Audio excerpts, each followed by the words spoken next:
I enjoy whiskey. I enjoy the process of it. I enjoy how it's made. I enjoy finding out who the makers are, the distillers, the master blenders. I enjoy to find out what notes are in it. I enjoy the different grains that are used in it. I even enjoy where it came from, what state, what city. I enjoy even if it's a wheated bourbon, a rye. I enjoy everything about it, the family line. But to be honest with you, this one here, I didn't do much research. I was tired this week. We're just gonna crack it and get into it.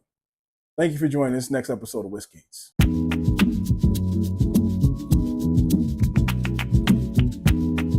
All right, so now we have the Holladay bourbon, and I believe it's called Ben Holladay as well. So they have different versions of the Holladay. They got Ben Holladay, they got Holladay. I didn't do much research on this one, but what intrigued me by it, that it said soft red wheat, bottled in bond. Now, usually a bottled in bond is gonna be pretty good. It's 100 proof. It's go through all of the parameters and the standards of a bottled in bond. This one is a 6-year. It's 4 years or more. Bottled in bond has to be. This is a 6-year bourbon and a wheated bourbon, and it was roughly $60. So $10 per year. It's not a bad price. Is it worth it? Well, we're gonna find out. So I believe that, yep, Ben Holladay or Holladay whiskey is distilled in Missouri. It's a straight bourbon whiskey. And they do have some information on here, and I'll just read a little bit. This was distilled in fall of 2017 and bottled in April of 2024. So almost a 7-year whiskey, but not quite. It was on floor 3 in the Rickhouse C in 6 years in a new charred oak barrel. Y'all ready to find out? Maybe you know a little bit more about it than I do, but I don't know much about it. We're just gonna crack it open and see what's up with it. If it's good, if it's good. If it's good. That sounds more like it. Is it good? We're gonna crack it open and see what's up with it. And so let's go ahead and get a fresh crack on it. Oh, it's a screw top. I was trying to do a bottle pop and it's a screw top. All right, so that in itself is, if it's good, it's good, right? I like a cork. I even like a synthetic, cork, but screw tops, some of them are good. So let's go ahead and see if this is delicious. I did sample this at the liquor store, but is it good in a fresh crack? Let's go ahead and see what's up. So based off the look of it, your similar colors, kind of look like the golden amber. Legs on it are pretty viscous, as you can see there. They're already resting on the glass. Go to the nose. I'm getting some herbal notes in there. Like some stone fruits and like apricot, graham crackerish. All right. Let's go ahead and take a deep dive into Holladay, the soft red wheat. Is it better than regular red wheat? Is there a difference? I don't even know. I didn't get a chance to do no research. It's been a busy week. We had the Woodward cruise. Didn't get a chance to do much on it. Normally I do my research on the weekend and be ready for filming on Monday. But I'm just saying, you know what? Let's just go into it fresh. So we gonna drink this together. I don't know nothing about it. You may not know nothing about it, or maybe you do. Let's go ahead and see how it tastes.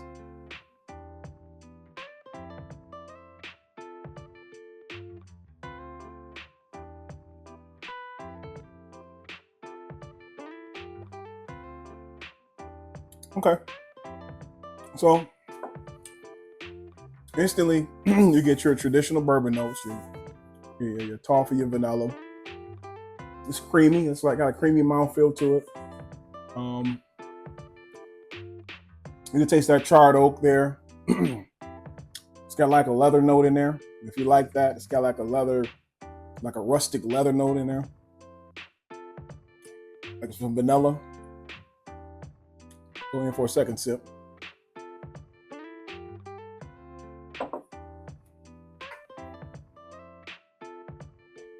Yeah. It's got that vanilla.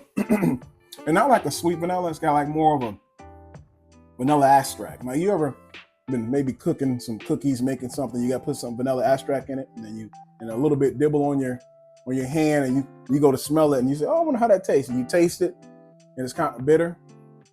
You get the taste of vanilla, but it's bitter. That's what this is. This is a very, surprisingly, very bitter and rough. It's kind of a rough whiskey. Soft red wheat, but it's not really mouth coating. So you got edges, which I'm surprised. It doesn't drink like a rye, but it feels like a rye, but without the spices. It's just kind of, you know what it is? It's the char. That's probably, it's heavily charred. I wonder what char number. Does it say what char number it is? It's probably either 4 or does it go up to 5? So they probably charred it very heavy. So it is on floor 3 of the Rick House, so it's higher up, but they have 7 floors, so it's not that high actually. Come to think about it. Yeah, Holladay soft red wheat. It's just not that soft. Is it bad? No, it's good whiskey. It did taste better when I had it at the liquor store there, but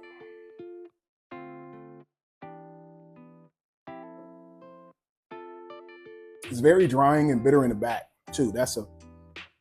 It is off-putting. I'm not gonna lie about that part, but it's not extremely off-putting because it fades. So if the drying and the bitterness is in the back, but the finish is strong, then it will be really off-putting, right? Because all of that bitterness will just sit back there. This one kind of falls off. It's bitter and it's drying, but then it kind of dissipates.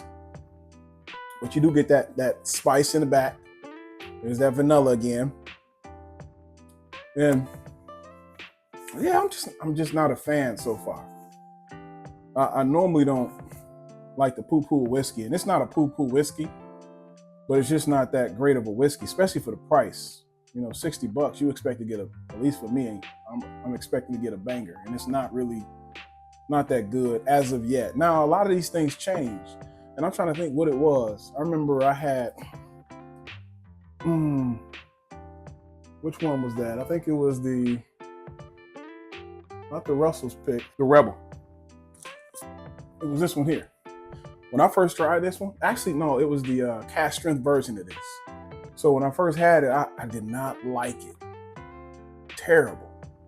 But as time went on, it sweetened up, and as you can see, we thoroughly enjoyed it over time.